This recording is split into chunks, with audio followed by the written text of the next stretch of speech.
Sorry, we cut off. As you could tell, we were battling insects. They were coming in and eating my basil. And I've been trying my best to find out who the culprit is.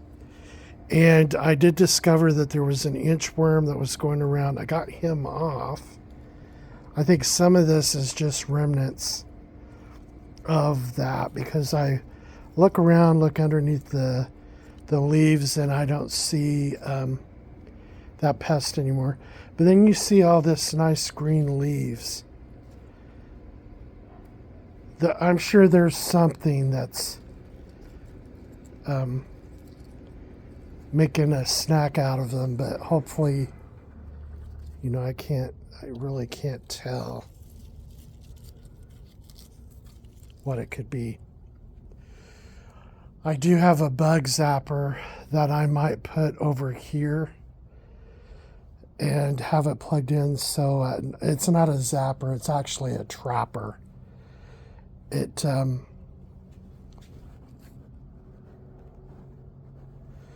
entices the bugs into it, moths and what have you, and they're trapped inside and they die. I might put that back over here. But I didn't want to put any chemicals on it, because pretty much with the leafy greens, you're going to want to take those and cut them up and use them or dry them. So I didn't want to put poison on them just to get rid of the bugs. That won't be good for us. One thing I've noticed is they're getting so tall that they're starting to flower on the end. So what I do to prevent it going into, let's make seeds, I take and I pick off the flowering part. And I take that right down to the end. This will hopefully stop the signal. It's time to reproduce and make seed. And then it will continue to bush out with new leaves, like you see there. So I'll keep an eye on that, pinch them off when they occur. They're just 3 individual plants that came in one pot. And here's the parsley, really looking good. Now, one shock is cilantro. I'm not very good with cilantro. We're going to have beeping noise here. So it died on me. But what I did was I put it underneath. And would you looky there? It's starting to come back to life. So I'm keeping it watered, keeping it underneath. It's still getting sun, but it's not getting beat to death. So we'll see how that progresses. Okay. I uncovered our first set of plants. This was the beans that we just talked about. But here is our Japanese eggplant. And you can see that we're getting quite a few blossoms. Don't they look pretty? Purple. Nice. And you have some up here, some over there. So that's really good. A lot of this that you see here was previous. These are nice leaves that are coming out now. That's all new growth. So there was still enough green there for photosynthesis to make food for the plant. So I didn't pop it off. It doesn't look like it's been eaten on anymore. So I think we're good. Next is our cherry tomato. It has grown a little bit.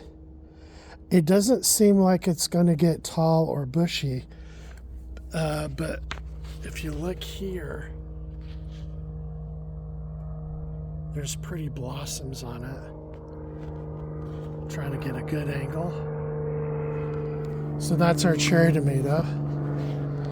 And then I did not grow these from seed. These are all plants that we bought. And plants are a good thing to do when you're going to have a short season, and that's the way it is here in Arizona.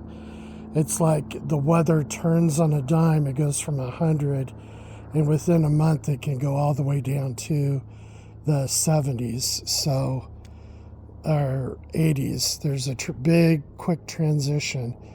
So to get a head start, I go and I get the big plants and plant those. Now these last two are better boys, and they have definitely grown. I would say when we got them, they were probably this foot tall, and they've grown about another foot on both plants. We are starting to get some buds, flowering that's happening. So I'm really happy with that. We have our main water line, and I created a junction with another tube that comes out, and on the end of the tube has an adjustable gauge on it, so you can control how much water it is. I think that might be a weed. Interesting. I'll let that grow a little bit more. It's not hurting anything.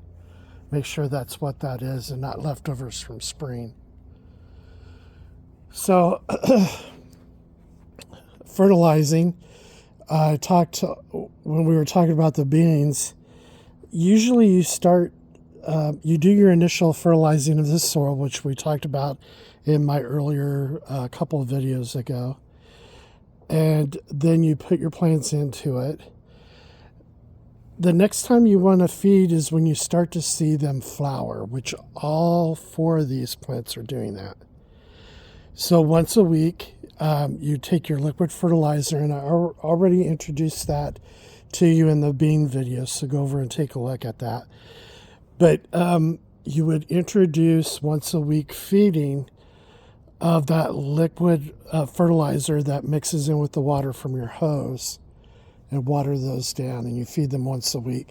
That will help the plant have more nitrogen so that it knows, oh, I need to do some work here, and start the reproduction process more heavily, kick into that. Then once, I would say from that point on, once a week, you would continue to do a liquid fertilizing. It's not very heavy, it's diluted, so you should be good and it should be safe for you. Next is our zucchini, which we started from seeds. And I'm not going to, because I did all of this, I'm not going to take this one apart. But I'm going to lift this up so you can kind of see under here. They're doing really well from seed. Now, one problem with zucchinis that you have to be careful with, there you go, is overwatering.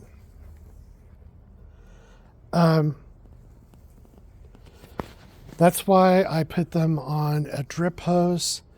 Comes on twice a day, early in the morning, late in the evening, and the little hoses that come out from the main one, they have a little nozzle that you can control the amount of water. And I don't water them by hand at all. I just let the drip hose do the work. And because zucchini don't like to be overwatered, so you got to be careful with those. Fertilization, again, will definitely be the same as I'm doing with the tomatoes.